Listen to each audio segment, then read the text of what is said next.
Le DaFresh Morning, c'est 104.5 tonnes de bonne humeur. Tous les matins sur Urban FM. La meilleure radio de la capitale. La meilleure radio de la capitale. Vous êtes sur les 104.5 Urban FM, la station urbaine, et vous écoutez le DaFresh Morning. On est avec Elvis. Elvis, bonjour. Bonjour DaFresh. Comment tu vas ce matin? Ça va bien. Tu n'as pas la voix? Ouais, j'ai pas la voix. Non. Tu as trop crié, je t'aime. Non, j'ai pas trop crié, je t'aime, juste que les enfants ont la grippe et puis du coup j'ai dû attraper la grippe avec les enfants. Tu as attrapé la grippe, pas ça, et puis tu as attrapé la grippe. Bam! La grippe est passée. Entre toi et les enfants qui sortent plus. Non, en fait, toi qui amenais la grippe. Je l'avais même souligné ici il y a un mois en disant, d'après je te souviens, René Ruth, qu'en fait nos enfants, lorsqu'ils vont au cours, généralement, ils attrapent la grippe avec les autres.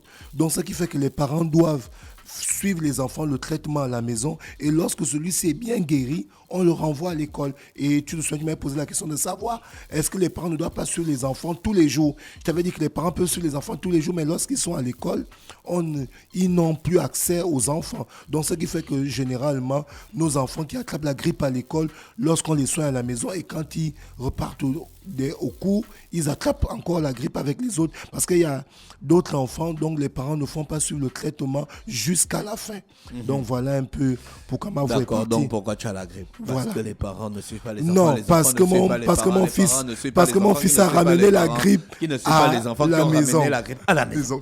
Voilà, d'accord. C'est bon. On parle de sport. On parle déjà de football. On va parler de la 50e édition du tournoi de Montaigu. Il faut souligner que ça faisait 10 ans que le Gabon n'avait pas participé à ce grand tournoi de Montaigu qui se passe du côté de la France. Alors ce tournoi aura lieu du 2 au 10 avril 2023. Le Gabon a été invité à participer 10 ans après, et la sélection gabonaise des moins de 16 ans aura pour coach Guy Blaise Nga Mamba, je pense que je prononce bien, et c'est celui-ci qui doit amener cette équipe gabonaise à ce grand tournoi de Montaigu. Un tournoi évidemment midi, 10 ans après, et on espère que le Gabon va aligner une très bonne performance. Et depuis qu'on a su cette invitation-là, il y a la Fédération gabonaise de football qui a commencé un grand travail de détection, et aujourd'hui on peut souligner près de 500 jeunes qui ont pris part à cela, et ça, ils continuent toujours évidemment à détecter ces jeunes qui vont constituer cette sélection nationale des moins de 16 ans pour aller participer au tournoi de Montaigu qui sera à sa 50e édition. Et je rappelle que le Gabon a fait 10 ans sans jouer cette compétition-là, et on espère vivement que les jeunes vont aligner la performance du côté de la France. On reste toujours dans le football pour parler d'Afresh de la Ligue des Champions. La Ligue des Champions se passait hier mardi 14 février, et on avait le Paris Saint-Germain qui recevait du côté du Parc des Princes le Grand Bayern de Munich.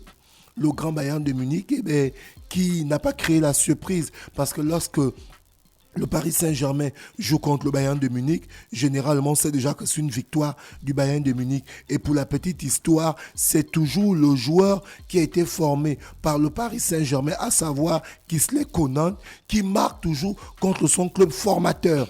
Donc celui-ci qui n'avait pas bénéficié du soutien de son coach à l'époque, bien que le jeune avait signé le contrat pro avec le Paris Saint-Germain, et il avait été annoncé comme futur grand joueur. C'est bizarre qu'à chaque fois que le gars la joue contre le PSG, il marque. Donc, en fait, c'est celui qui avait marqué une fois, il ne devait pas célébrer, et puis Lewandowski est allé lui dire vas-y. C'est celui qui a donné la Ligue des Champions 2020 face au Paris Saint-Germain. C'est lui qui marque le but du 1-0. Et là encore, pour les huitièmes de finale, c'est lui qui marque encore le but de 1-0. Et toujours d'Afresh, Mosley, il n'a pas célébré hier. En fait, c'est dire qu'il a un respect pour cette équipe parisienne qui lui a permis de devenir footballeur professionnel. Et il a même souligné souligné sur InfoSport après l'interview de fin de match que Paris, c'est sa ville. Il a grandi à Paris, il est né à Paris, il a tous ses amis là-bas. Donc, quand il joue contre le Paris Saint-Germain et qu'il marque, pour lui, il ne peut pas célébrer, en fait. Donc, comme pour deuxième match, on avait le grand Milan AC qui a fait son retour, qui jouait contre Tottenham du côté de San Siro. Et le Milan AC aussi a remporté ce match 1-0 face à Tottenham. Donc, les deux premiers huitièmes de finale, à savoir le Paris Saint-Germain a perdu face au Bayern de Munich et le Milan AC a gagné face à Tottenham. Donc, aujourd'hui, le mercredi 15, du côté du Borussia Dortmund, le Borussia Dortmund va recevoir le Football Club de Chelsea. On espère que Chelsea va pouvoir créer la surprise parce que Chelsea, actuellement, qui se retrouve 10e du championnat de Premier League, qui, si on arrêtait le championnat maintenant, ne devait pas être qualifié non seulement pour la Ligue des Champions, mais aussi pour la Ligue Europa. Donc Chelsea qui doit pouvoir se relancer dans ce huitième de finale-là pour redonner l'envie de voir cette bonne équipe qui a remporté la Ligue des Champions 2021 briller, puisque derrière, il y a beaucoup de supporters qui sont derrière cette équipe-là et qui veulent que cette équipe retrouve son niveau. J'ai la grippe, c'est bon. Qu'est-ce qu'on va faire? On suit le traitement, on espère que ça va aller. Et... Est-ce que Maïla ne parle pas comme ça? Ah, on est au sport. Oui, je sais, mais est-ce que c'est un problème? Non, on parle. Est-ce que c'est un problème? On a parlé de la voix, pas de l'activité. Est-ce que Maïla ne parle pas comme ça? Mais cette voix, il ne l'a pas naturellement. Maïla. Je ne le crois pas. On n'a pas invité Maïla au Da Fresh Morning. Si. Alors, il parlait comment? Mais est-ce qu'il a il l'a eu naturellement ou c'est le processus d'un accident est-ce qu'il a eu un accident? Maladie, je sais pas. Faux. Bon. C'est la voix de Maïla. Donc, pour le deuxième match de huitième de finale, ce mercredi, on disait tantôt, le Borussia Dortmund va recevoir le Football Club de Chelsea et le FC Bruges va recevoir le Benfica de Lisbonne. D'Afresh, demain pour l'Europa League, on a un derby qui va se jouer. L'Europa League ne nous intéresse pas. Mais on a quand même un derby d'Afresh, il faut le souligner. C'est la coupe des battus. Oui, c'est la coupe là-bas des où le Barça brille. Justement, on va parler de Barcelone parce que quand on ne parle pas de Barcelone, Chris Lacreuse, il m'écrit sur place que Elvis, on est revenu en tête du championnat. Pourquoi tu en parles pas? Donc aujourd'hui, il y a le choc qui va se passer ce jeudi en Europa League où Manchester United de Rashford qui est en super forme sera opposé à Barcelone de Lewandowski. Donc voici le choc des huitièmes de finale de l'Europa League. Voilà pourquoi on parle de l'Europa League. C'est vrai que c'est une coupe de seconde zone, mais cette coupe de seconde zone-là a aussi des affiches telles que l'affiche que je venais de souligner, à savoir le FC Barcelone qui sera opposé à Manchester United. Franchement, on va parler de basketball. On parle généralement de la Ligue de basketball de l'Est hier, mais comme je l'ai souligné, d'autres ligues ont bel et bien aussi commencer les activités. Lundi, je parlais de la Ligue de basketball de la Nyanga. Là, maintenant, on va parler de la Ligue de basketball du Haut-Ogooué qui, évidemment, la finale va se jouer ce samedi du côté de Franceville. Donc, ce samedi 18, dès 14h, au terrain du lycée Henri Silvose, le club de Manga VP sera opposé au club de Manga École. Donc, c'est ces deux équipes de Manga VP contre Manga École qui vont jouer la finale du championnat du Haut-Ogooué de basketball. Donc, c'est-à-dire que toutes les provinces sont mobilisées et les matchs se jouent dans chaque province par rapport à ces différentes ligues. Et on reste toujours du côté du basketball pour parler de la sélection nationale de basketball senior qui a débuté les préparations en vue de préparer l'Afro-CAN qui va se jouer du côté du Yaoundé du 19 au 25 mars. Donc d'Afresh, les choses ont commencé à bouger. On l'a souligné notamment pour l'équipe gabonaise qui des moins de 23 ans qui allait du côté d'Égypte, qui peaufine sa préparation parce qu'elle va jouer la double confrontation d'Afresh. Ils ne sont pas revenus. Ils ont perdu déjà contre l'Égypte. Ils sont en préparation et parce que derrière, il y a une double confrontation face au Cameroun et c'est la dernière double confrontation. C'est le 3e tour des éliminatoires de la Coupe d'Afrique des moins de 23 ans. D'accord. Donc, ils sont allés se préparer là-bas. On a déjà gagné ça, non? le Gabon. On avait gagné ça en 2012. C'est ce qui nous avait permis d'être qualifiés pour les Jeux Olympiques 2012 à l'époque. On se souvient, on avait Mario Lemina. Et là, on était parti aux Jeux Olympiques. On était allé aux Jeux Olympiques 2012. Ça, c'est football. De football. On est dans le football. On parle de la Coupe d'Afrique des moins de 23 ans que le Gabon va jouer le 3e tour face aux Lions indomptables du Cameroun. Et actuellement, les poulains du coach Ibela sont du côté d'Égypte où ils ont déjà perdu un premier match face au U23 d'Égypte. Est-ce qu'il y a de l'espoir?